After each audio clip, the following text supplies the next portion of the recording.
propósito interno. Tan pronto como trascendemos el simple estado de supervivencia, la pregunta acerca del significado y el propósito adquiere lugar preponderante en nuestra vida.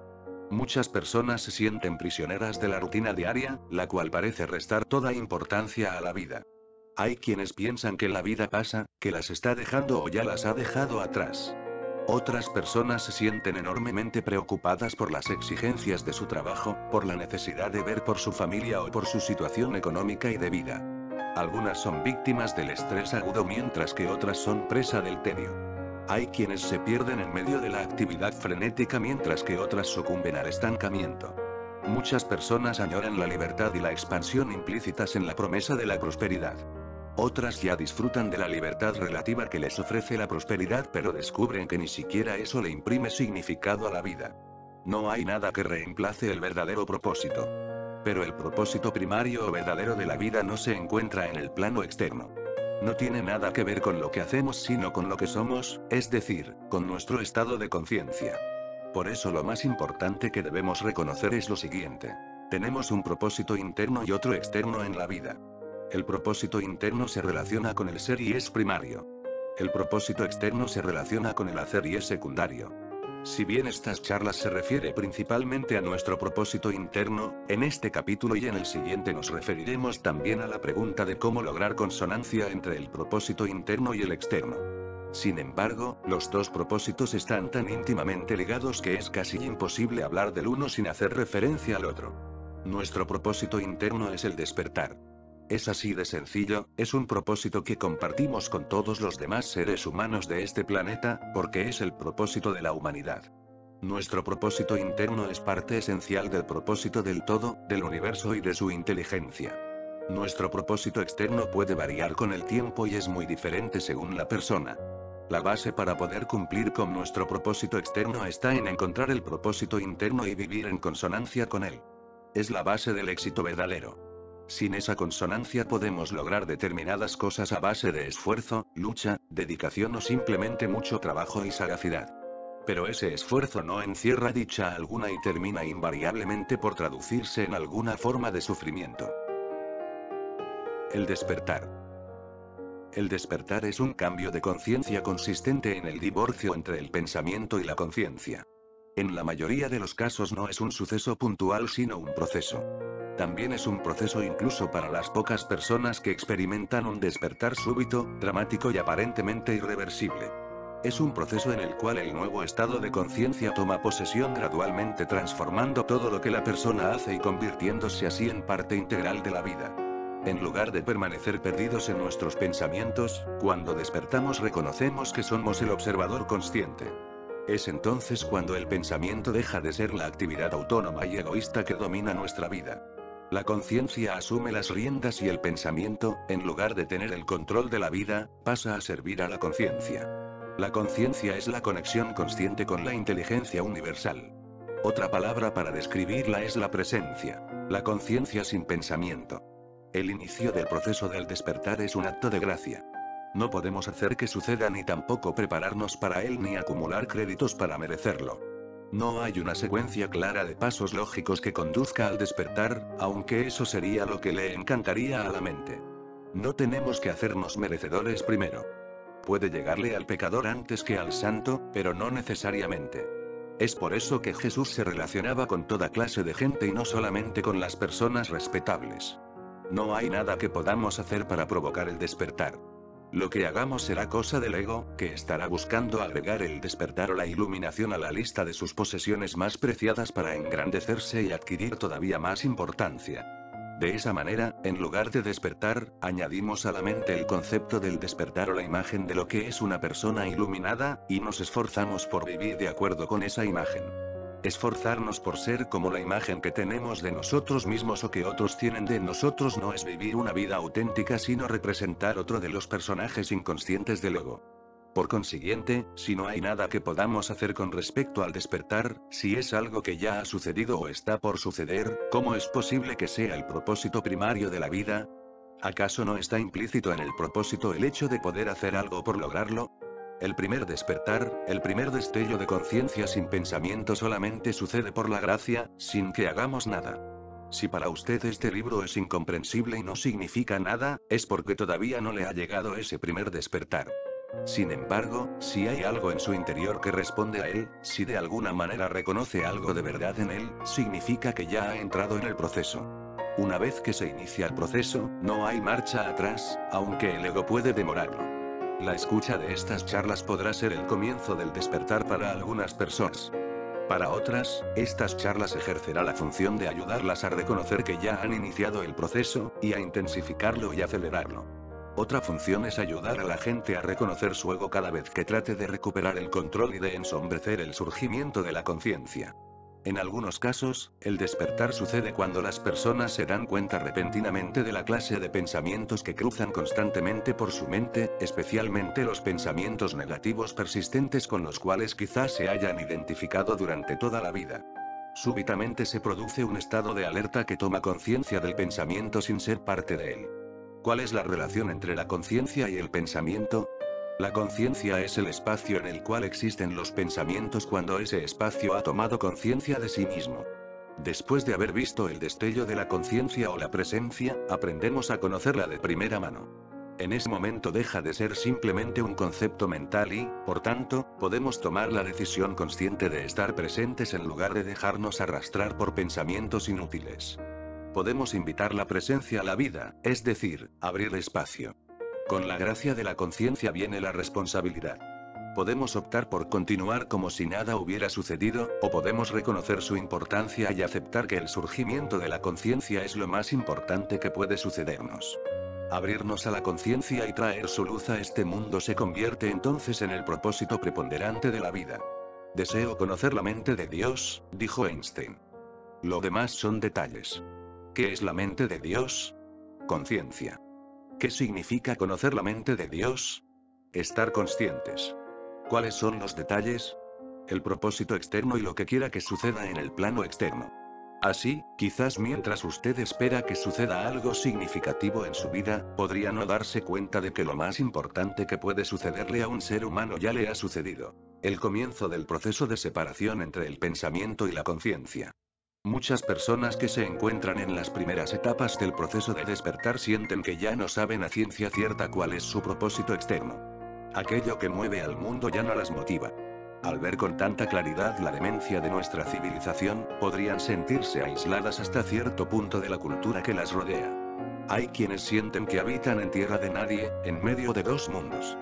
Ya el ego no dirige su destino, pero la conciencia todavía no se ha integrado plenamente a sus vidas. No se ha producido la fusión entre el propósito interno y el propósito externo. Un diálogo sobre el propósito interno. El diálogo que viene a continuación resume un sinnúmero de conversaciones que he sostenido con personas que estaban buscando su verdadero propósito en la vida. Decimos que algo es verdad cuando resuena con nuestro ser más profundo, cuando está en consonancia con nuestro propósito interno. Es por eso que en este diálogo dirijo primero la atención al propósito interno y primordial. No sé exactamente de qué se trata, pero cuando pienso en un cambio, siento que deseo expansión en mi vida. Deseo hacer algo que deje huella y, sí, deseo también la prosperidad y la libertad que viene con ella. Deseo hacer algo importante, algo que deje una huella en el mundo. Pero si me pregunta qué es exactamente lo que deseo, tendría que decir que no lo sé. ¿Podría ayudarme a encontrar mi propósito en la vida? Su propósito es estar aquí, hablando conmigo, porque es aquí donde usted está y es esto lo que está haciendo, hasta tanto se levante y comience a hacer otra cosa. Esa otra cosa se convertirá entonces en su propósito. Entonces mi propósito es sentarme en mi oficina durante los próximos 30 años hasta jubilarme o hasta que me despidan. En este momento no está en su oficina, de manera que ese no es su propósito. Cuando esté en su oficina, haciendo lo que sea que haga, ese será su propósito. No durante los próximos 30 años, sino ahora. Creo que no nos estamos entendiendo. Para usted, el propósito es lo que hacemos ahora. Para mí significa tener una meta en la vida, algo grande e importante que imprima sentido a lo que hago, algo que deje huella. Despachar documentos en la oficina no lo es. Eso lo sé. Mientras no tenga conciencia de ser, usted buscará significado solamente en la dimensión del hacer y del futuro, es decir, en la dimensión del tiempo. Y todo significado o toda realización que usted encuentre en esa dimensión se disolverá o demostrará no ser más que una ilusión. El tiempo terminará por destruirlo indefectiblemente. Todo significado que encontremos en ese plano es verdadero solamente en términos relativos y temporales.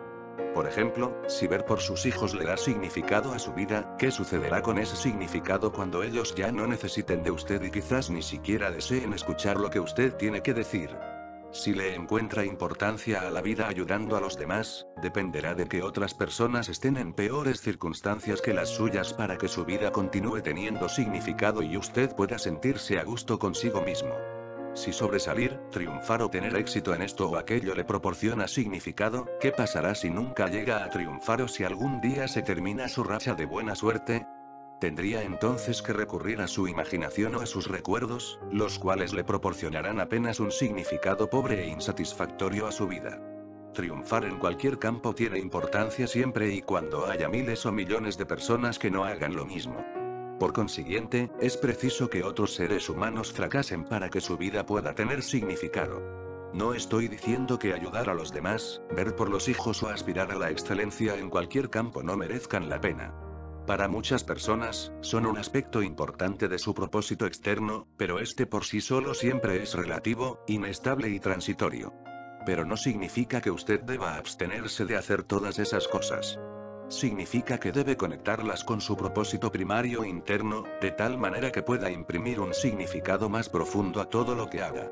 Cuando no vivimos en consonancia con nuestro propósito primario, cualquiera que sea el propósito que tengamos en la vida, aunque sea crear el cielo en la tierra, provendrá del ego o sucumbirá con el tiempo.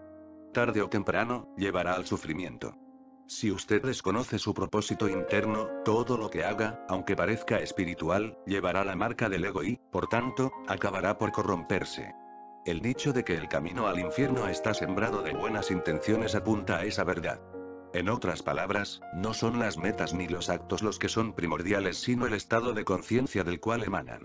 Alcanzar el propósito primario equivale a sentar las bases para una nueva realidad, una nueva tierra. Una vez construidos esos cimientos, el propósito externo se carga de poder espiritual porque las metas y las intenciones se funden con el impulso evolutivo del universo. La separación entre el pensamiento y la conciencia, que es el centro del propósito primario, sucede cuando negamos el tiempo.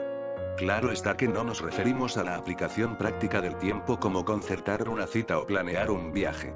No nos referimos al tiempo del reloj, sino al tiempo psicológico, es decir, el hábito afianzado de la mente de buscar la plenitud de la vida en el futuro donde no es posible hallarla y haciendo caso omiso de la única puerta de acceso a ella, el momento presente. Cuando consideramos que lo que somos o hacemos es el propósito principal de nuestra vida, negamos el tiempo. Esto proporciona un poder inconmensurable. Negar el tiempo en lo que hacemos también crea la conexión entre el propósito interno y el externo, entre el ser y el hacer. Cuando negamos el tiempo, negamos el ego. Todo lo que hagamos tendrá una calidad extraordinaria porque el hacer mismo se convierte en el centro de nuestra atención. Nuestro hacer se convierte entonces en el canal a través del cual penetra la conciencia en este mundo. Esto significa que hay calidad en lo que hacemos, hasta en las cosas más insignificantes, como voltear las páginas del directorio telefónico o cruzar una habitación. El propósito principal de voltear las páginas es voltear las páginas. El propósito secundario es hallar un número telefónico. El propósito principal de cruzar la habitación es cruzar la habitación. El propósito secundario es tomar un libro que está del otro lado, y tan pronto como se toma el libro, ese se convierte en el propósito principal. Quizás usted recuerde la paradoja del tiempo a la cual hicimos referencia anteriormente. Todo lo que hacemos consume tiempo y, no obstante, siempre lo hacemos en el ahora. Entonces, si bien nuestro propósito interno es negar el tiempo, el propósito externo se relaciona necesariamente con el futuro y no podría existir sin el tiempo, pero siempre es secundario. Cada vez que sentimos angustia o tensiones porque otro propósito se ha adueñado de nosotros y hemos perdido de vista nuestro propósito interno. Hemos olvidado que lo primario es nuestro estado de conciencia y que todo lo demás es secundario. ¿Acaso vivir de esa manera no me impedirá tratar de lograr algo excepcional? Mi temor es permanecer encadenado a las minucias el resto de mi vida, a cosas inconsecuentes. Temo no salir nunca de la mediocridad, no atreverme jamás a lograr algo extraordinario, no realizar mi potencial. De las cosas pequeñas a las cuales honramos y proporcionamos cuidados nacen las cosas grandes. La vida de todas las personas realmente está hecha de detalles. La grandeza es una abstracción mental y una fantasía del ego. La paradoja está en que la base de la grandeza está en honrar los detalles del presente en lugar de perseguir la idea de la grandeza.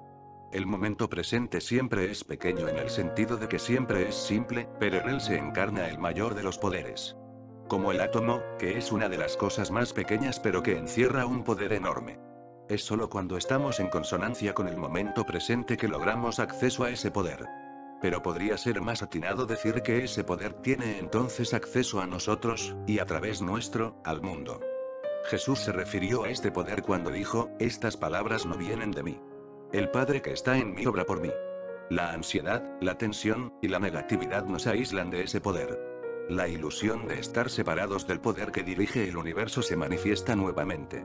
Nos sentimos solos para luchar contra algo o para tratar de lograr alguna cosa u otra. Pero ¿cuál es el origen de la ansiedad, la tensión o la negatividad? El hecho de habernos apartado del momento presente. ¿Y a qué se debió eso? Al hecho de haber pensado que otra cosa era más importante. El haber olvidado nuestro propósito principal. Una pequeña equivocación, un error de percepción, y el resultado es un mundo de sufrimiento. A través del momento presente tenemos acceso al poder de la vida misma. Aquello a lo cual hemos denominado Dios. Tan pronto como nos apartamos de él, Dios deja de ser una realidad en la vida y lo único que nos queda es el concepto mental de Dios, el cual tiene seguidores y detractores. Hasta el hecho de creer en Dios es un mal sustituto de la realidad viviente de Dios que se manifiesta en cada momento de la vida. ¿Acaso la armonía total con el presente no se traduce en el fin de todo movimiento? ¿Acaso la existencia de una meta cualquiera no implica una perturbación transitoria de la armonía con el momento presente y quizás el restablecimiento de esa armonía a un nivel más elevado o más complejo una vez alcanzada esa meta? Imagino que la semilla que trata de salir de la tierra tampoco puede estar en armonía total con el momento presente porque su meta es convertirse en árbol. Quizás cuando alcance la madurez pueda vivir en armonía con el momento presente. La semilla no desea nada porque está en unión con la totalidad y la totalidad actúa a través de ella. ¿Por qué preocuparse por la ropa? Miren cómo crecen las flores del campo que no trabajan ni tejen, dijo Jesús. Y yo les aseguro que ni Salomón en el esplendor de su gloria se vistió como una de esas flores. Podríamos decir que la totalidad, es decir, la vida, no se considera separada de la vida, y por tanto, no desea nada para sí misma. Es una con lo que la vida desea. Es por eso que no sufre de tensión ni de ansiedad. Y si debe morir prematuramente, muere serenamente.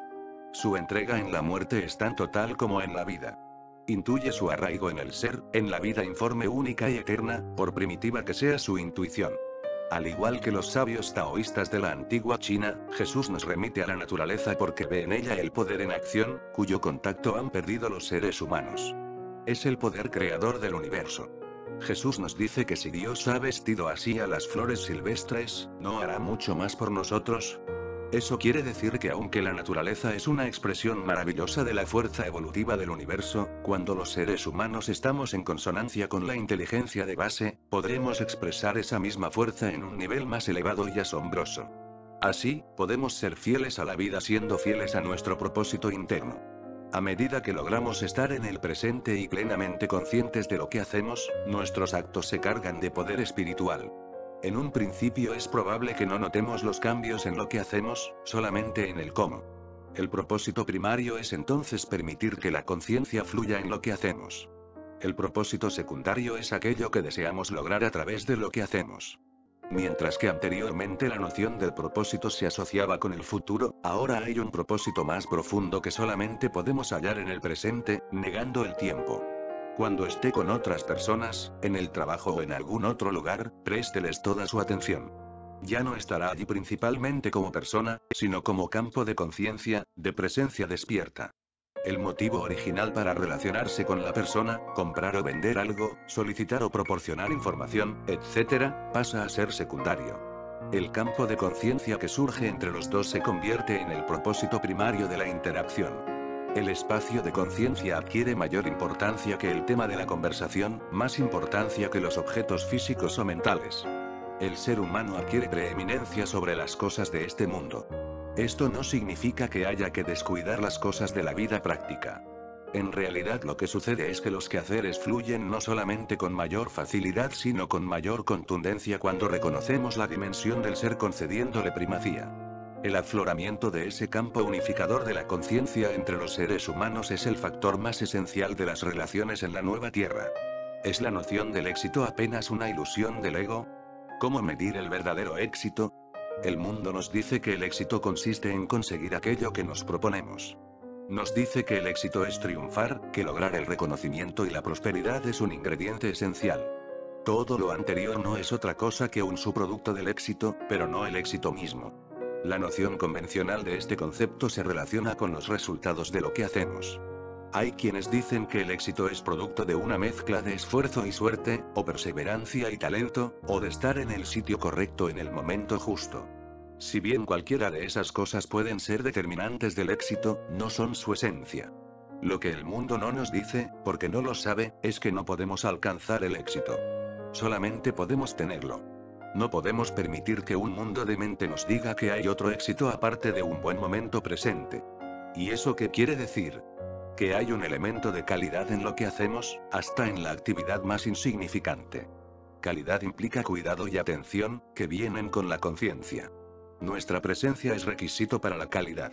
Digamos que usted es empresario y al cabo de 2 años de luchas y esfuerzos finalmente desarrolla un producto o servicio que se vende bien y produce utilidades. ¿Éxito? Sí, en términos convencionales.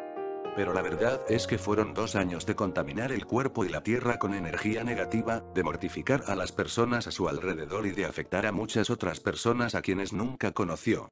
El supuesto consciente sobre el cual se apoyó todo el esfuerzo fue que el éxito es un suceso futuro y que el fin justifica los medios. Pero el fin y los medios son uno solo. Y si los medios no contribuyen a la felicidad del ser humano, tampoco lo hará el fin. El resultado, el cual es inseparable de las actuaciones que condujeron a ella, está contaminado por esas actuaciones y, por ende, será fuente de más infelicidad. Ese es el karma que perpetúa la infelicidad. Como usted ya lo sabe, su propósito externo o secundario está en la dimensión del tiempo, mientras que su propósito principal es inseparable de la hora y, por tanto, exige negar el tiempo. ¿Cómo reconciliar ambas cosas? Reconociendo que todo el viaje de la vida consta en últimas del paso que se da en el momento presente. Lo único que hay siempre es este paso, de tal manera que es preciso prestarle toda la atención. Esto no significa que no deba saber hacia dónde se dirige, sino que el paso de este momento es lo primario mientras que el destino es secundario. Y lo que encontramos al llegar a nuestro destino depende de la calidad de este paso. Otra forma de decirlo es la siguiente. Lo que el futuro nos depara depende de nuestro estado de conciencia en el momento presente. Éxito es cuando el hacer se impregna de la calidad atemporal del ser. A menos que el ser impregne lo que hacemos, a menos que estemos presentes, nos perderemos en cualquier cosa que hagamos. También nos perdemos en el pensamiento y en nuestras reacciones a lo que sucede externamente. ¿A qué se refiere exactamente cuando habla de que nos perdemos? La conciencia es la esencia de lo que somos. Cuando la conciencia, usted, se identifica completamente con el pensamiento y olvida su naturaleza esencial, se pierde en el pensamiento. Cuando se identifica con las formaciones mentales y emocionales como los deseos y los temores, los motores primordiales del ego, se pierde en esas formaciones. La conciencia también se pierde cuando se identifica con los actos y las reacciones frente a las cosas. Así, todos los pensamientos, los deseos o temores, los actos y las reacciones se infunden con una sensación equivocada del ser y, por tanto, somos incapaces de sentir la dicha simple de ser y buscamos el placer y hasta el sufrimiento a manera de reemplazo. Es vivir olvidados del ser. En ese estado de olvido de lo que somos, los éxitos no son más que una ilusión pasajera. No tardamos en sentirnos infelices a pesar de los logros, o fijamos completamente nuestra atención en algún problema o dilema nuevo. ¿Cómo pasar del reconocimiento de mi propósito interno a descubrir lo que debo hacer en el plano externo? El propósito externo varía enormemente de una persona a otra y nunca es duradero. Está sujeto al tiempo y termina cediendo su lugar a algún otro propósito. También varía significativamente la medida en que la dedicación al propósito interno de despertar modifica las circunstancias externas de nuestra vida. Algunas personas experimentan un rompimiento gradual o súbito con el pasado.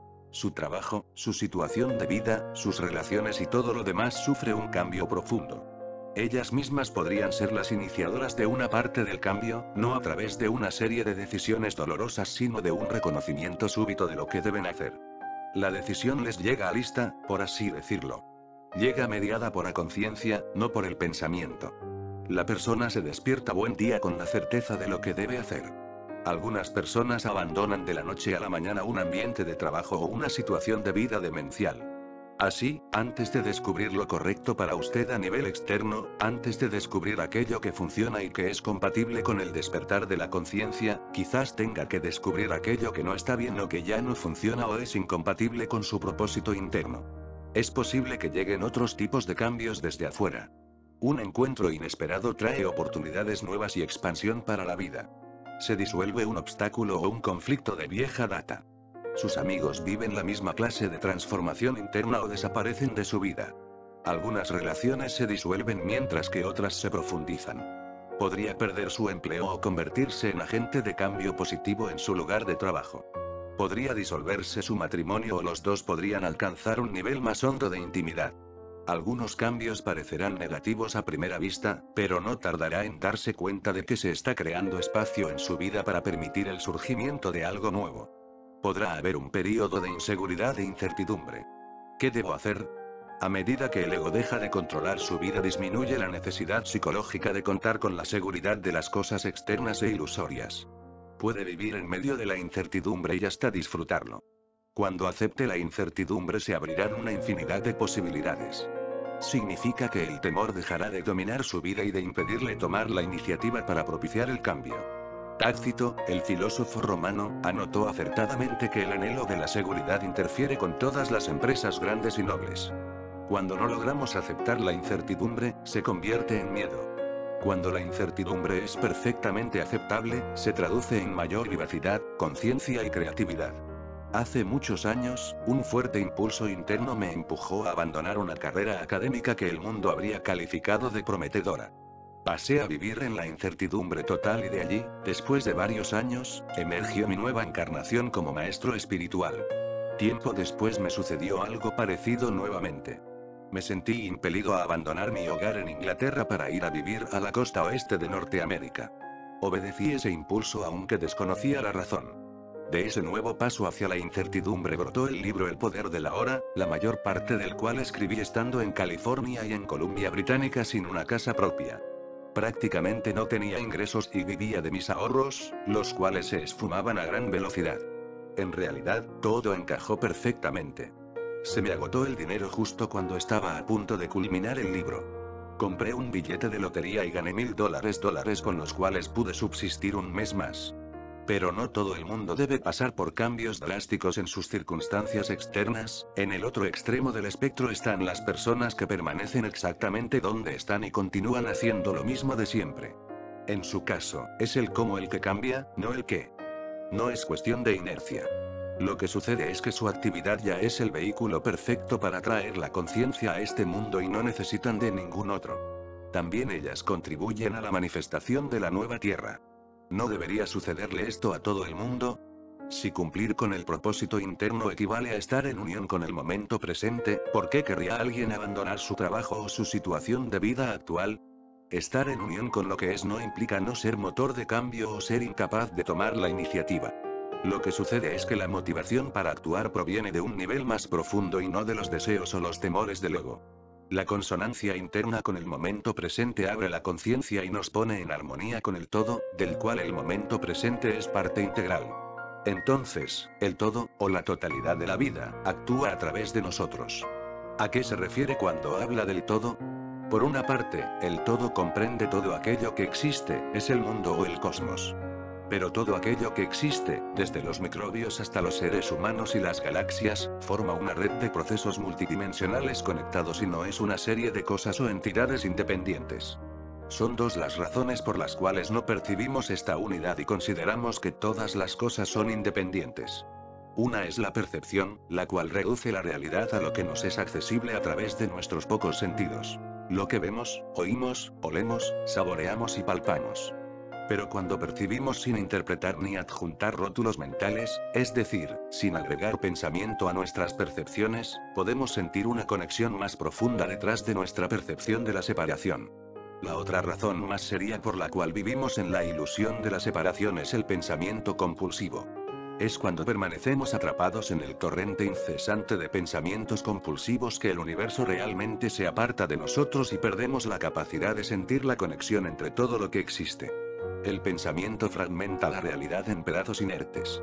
Esa visión de la realidad da paso a unas actuaciones supremamente destructivas y carentes de inteligencia. Sin embargo, más allá de la interconexión entre todo lo que existe hay un nivel más profundo. En ese nivel del todo, todas las cosas son una.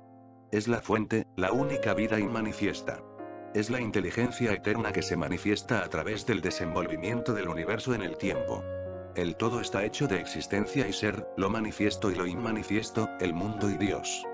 Así, cuando entramos en armonía con el todo, nos convertimos en una parte consciente de la red del todo y de su propósito. El surgimiento de la conciencia en el mundo.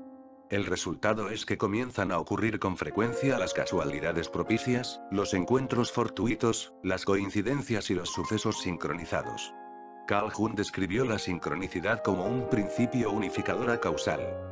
Esto significa que no hay una conexión causal entre los sucesos sincronizados en el plano superficial de nuestra realidad. Es una manifestación externa de una inteligencia subyacente al mundo de las apariencias y una conexión más profunda e incomprensible para la mente. Pero podemos ser partícipes conscientes del desenvolvimiento de esa inteligencia, del florecimiento de la conciencia.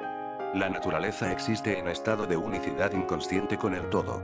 Es, por ejemplo, la razón por la cual prácticamente ningún animal salvaje pereció en el desastre del tsunami del año 2004. Al estar en contacto más estrecho con la totalidad que los seres humanos, pudieron presentir la llegada del tsunami mucho antes de que se lo pudiera ver o oír, de manera que tuvieron tiempo para refugiarse en terrenos elevados. Quizás hasta esta afirmación sea producto de nuestro punto de vista humano. Quizás sencillamente avanzaron hacia las zonas más altas sin ninguna motivación deliberada. Hacer esto o aquello es parte de la forma como la mente fragmenta la realidad, mientras que la naturaleza sencillamente vive en unicidad inconsciente con el todo. Nuestro propósito y destino es traer a este mundo una nueva dimensión permaneciendo en unicidad consciente con la totalidad y en armonía consciente con la inteligencia universal. ¿Puede el todo utilizar a la mente humana para crear cosas o para producir situaciones que estén en armonía con su propósito? Sí, cada vez que hay inspiración, palabra que significa en espíritu, y cada vez que hay entusiasmo, palabra que significa en Dios, se desata un poder creador que va mucho más allá de lo que una simple persona puede hacer.